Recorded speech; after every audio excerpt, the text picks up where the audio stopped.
All right, hello again, Jeff Scott of Blackhawk Technical College. We have been going over the book part of the Murox MySQL second edition, which is the book used for the online class 152-147, Relational Database Development for the Spring 2016 semester at Blackhawk Technical College.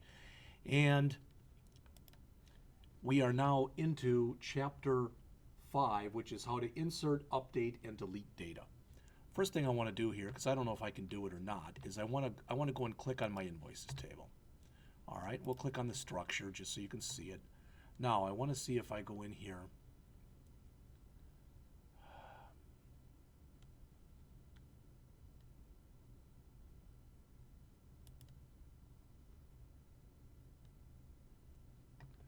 I can rename the table copy to. All right, so I want to copy it to AP, and I want to copy it to invoices 2. Click go. And now I've got an invoices table and I've got an invoices 2 table. And they're the same table. So why would I do that? Well, I want to do that so I can come in here and play with my invoices 2 table. All right? So that's a way of doing it. I just went to more and went down to privileges and inside of PHP-MyAdmin. But let's talk about how we can add data to this. So there's different ways of doing it. Again, with my invoices 2, I can come in here and I can type insert. So notice with the ID, I can actually leave that blank. So I can come in here with a vendor ID, and with the vendor ID, let's see if we can put in here 45. It's an integer, so the value 456789. All right.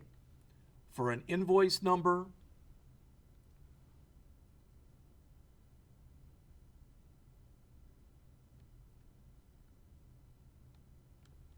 actually that's going to be the invoice number right there. The vendor ID will be 97. The invoice date, don't know if it'll take this or not. Let's see if I click over here what happens. Wow, look. Okay, I want today's date.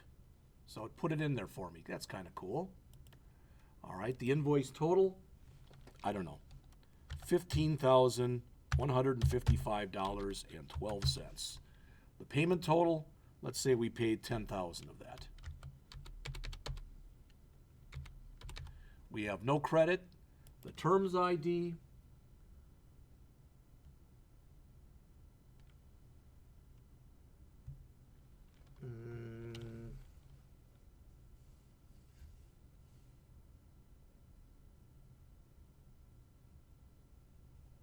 we'll put a 1 in there. The invoice due date, we'll again click in here and we'll put in January 31st. And the payment date, let's say, well, I'm just making these up. They don't mean anything. All right, so I could put another record in there if I wanted to, but I don't want to. So I'm going to click go. And you can see it generated. It showed me the actual SQL that was generated. So I could break this up over multiple lines. All right, but it also says that it inserted a row. So I'm in my invoices 2. So in my invoices 2, let's browse and let's go to the very end of this. All right, there are 115 records, so let's go to the end. And what do we have here?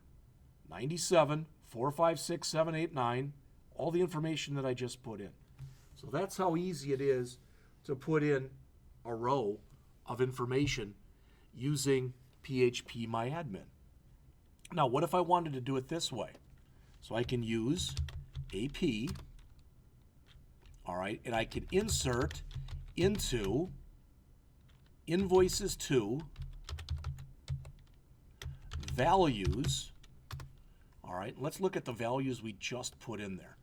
All right, I'm going to put null in because I don't want to put in an actual ID number, but I'm going to put in the same stuff we had before. 97, 4, 5, 6, 7, 8, 9, 2016, 01, 04,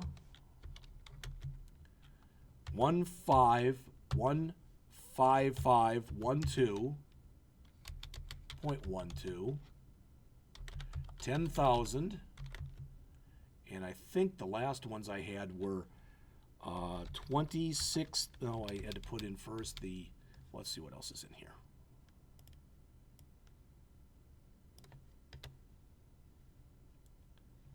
Okay, so a 0 here, a 1, a 20, 16, 01, 31, and a 2016 01, 05. Now, hopefully I didn't make any mistakes. We're going to find out real quickly. All right, so I put in another row. And if I come back here and refresh this, and I go down to the end again, there's the new one I just put in. It looks, the numbers I just threw in the same numbers. So the only thing that's different is the invoice ID. So you now saw how I could do that both from PHP My Admin and from the SQL command line.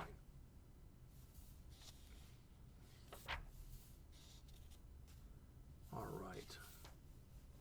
What if I want to update something? Okay. Well, I'll tell you what. Let's update the one that we were working on right here. This one. All right. And instead of having it say $15,155.12, we'll change that. All right. So I'm going to update the name of the table, invoices 2. All right, and I'm going to set what? The payment total equal to, let's make it $100,000, $100,000, where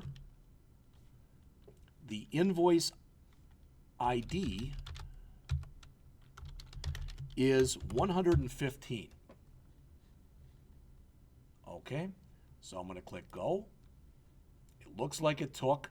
So let's go back. We'll browse through this again. We'll go down to the bottom as we did before, and let's see if that number has changed now to 100,000, and you can see sure enough it did. So the way we did that was we used an update statement. Well, let's go back and change it back again. And now we're changing it back, but I'm doing it in the command line. So update invoices 2. So update followed by the name of the table, invoices 2, set, all right, and that was invoice total equal to, let's make it 12345.67, where invoice ID is equal to 115. So you can see, again, we changed it that way. Now, if we come back in here, it doesn't look like it's changed until we refresh. Now, what I'm doing is not really recommended. All right. It doesn't look like it. There it is. 1, 2, 3, 4, 5, 6, 7. Because I shouldn't be both changing things in PHP My Admin and here from the command line. But I can do it. That's the point. So let's update it one more time. But now we'll set the invoice total equal to 22222.22, and we'll set the payment total equal to 11111.11, where the invoice ID is equal to 115. So now we changed two things. All right, again, I'll come back in here and I'll refresh. And now let's look and see if our payment total has changed. And there it is. So you've now seen how to do an insert from both phpMyAdmin and from the MySQL command line, and you've seen how to do an update from both. How about a delete? Well, I'm going to delete both these records. So the easiest way is just be in phpMyAdmin, click delete, and it tells you what I'm about to do, and it says the row is deleted, and it gives you the actual command. So I'm going to just steal that command, and I'm going to paste it in here, but I'm going to change it to 116. So delete from the name of the table. I don't even need this stuff that's here.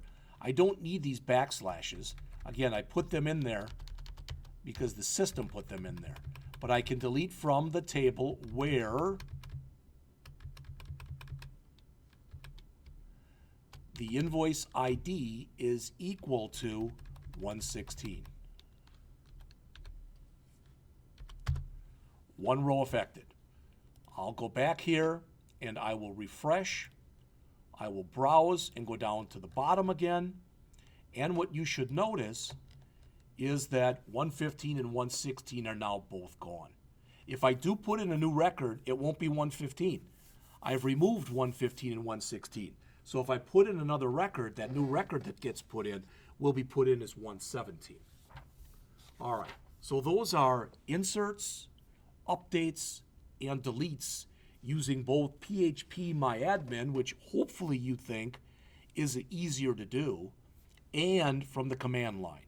Again, if you want to do this and you want to do it using MySQL Workbench, then you'll have to look at what's in the book. All right, so that's it for Chapter 5.